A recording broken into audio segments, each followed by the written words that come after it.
From Keene in the Shire, the Liberty Media capital of the world, this is Daryl W. Perry, host of FPP Radio News for Friday, February 5th, 2016.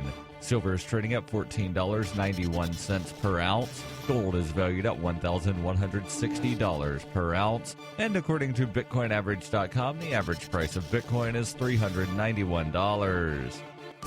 Antiwar.com reports in comments that came with criticism of the ongoing war against the Islamic State, Saudi Brigadier General Ahmed Assiri offered his nation's troops to participate in the ground war against the Islamic State in Syria, so long as it involved a consensus of the U.S. coalition. General Assiri, who also serves as a spokesman for the Saudi war in Yemen, insisted that the country views airstrikes as not ideal in the war against the Islamic State and has been pushing for the rest of the coalition to go along with the ground operations plan. The U.S. State Department refused to comment on the specifics of the proposal, with spokesman John Kirby insisting he had not seen the Saudi comments. The U.S. has deployed a limited number of ground troops into northeast Syria already, but in non-combat roles.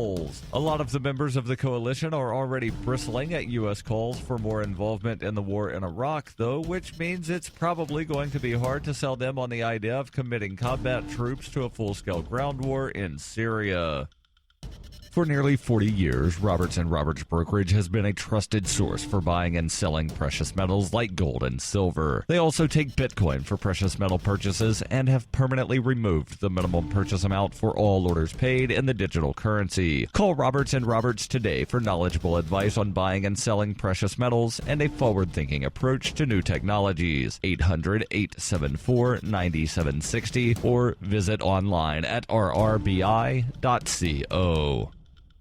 Reuters reports 4 activists still occupying a U.S. wildlife refuge in Oregon have been indicted, along with 12 others previously arrested on charges of conspiring to impede federal officers during a month-long standoff at the compound. The indictment, returned by a federal grand jury in Portland on Wednesday and unsealed on Thursday, supersedes an earlier criminal complaint in the case. It accuses protest leader Eamon Bundy and others of plotting to prevent, by force, intimidation, and threats, agents of the U.S. Fish and Wildlife Service in the performance of their duties. The occupation began on January 2nd when Bundy and others took over the federal building at the Malheur National Wildlife Refuge in remote eastern Oregon in a protest against federal control over millions of acres of public land in the West. The 3-page indictment says the defendants brandished firearms, refused to leave the refuge, and threatened violence against anyone who attempted to remove them. It also says they warned the local sheriff of extreme civil unrest if their demands were unmet, and other acts of intimidation. Bundy and 10 others were arrested last week in Oregon, most of them during a confrontation with FBI and state police on a snow-covered roadside where a spokesman for the group, Robert Lavoie Finicum, was shot to death. A 12th member of the group turned himself in to police in Arizona. 2 of those arrested have since been released on the condition they wear electronic tracking devices while awaiting trial, leaving 10 of the former protesters, including Bundy, still in custody. Their immediate fate has been clouded by the 4 holdouts among the group who joined the protest after it started, but have so far refused to leave the refuge.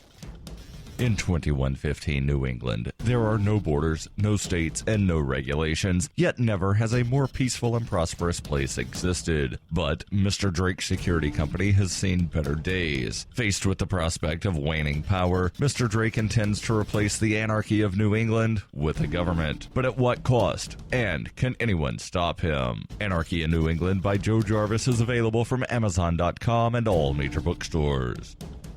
UPI reports tensions at the border between North and South Korea are rising after Pyongyang dropped nearly 300,000 propaganda leaflets south of the demilitarized zone, as well as trash that included hundreds of cigarette butts, according to South Korean police. Police and Seoul's defense ministry, however, did not confirm an earlier news report that suggested used toilet paper was part of the Pyongyang package. North Korea began sending the propaganda leaflets by balloon after January 13th, when Pyongyang requested Seoul cease loudspeaker broadcast across the DMZ, and the South refused. All material dispatched from the North in balloons was timed to explode once they reached south of the border, but timer failure led to accidents and the balloons crashed onto rooftops and onto cars.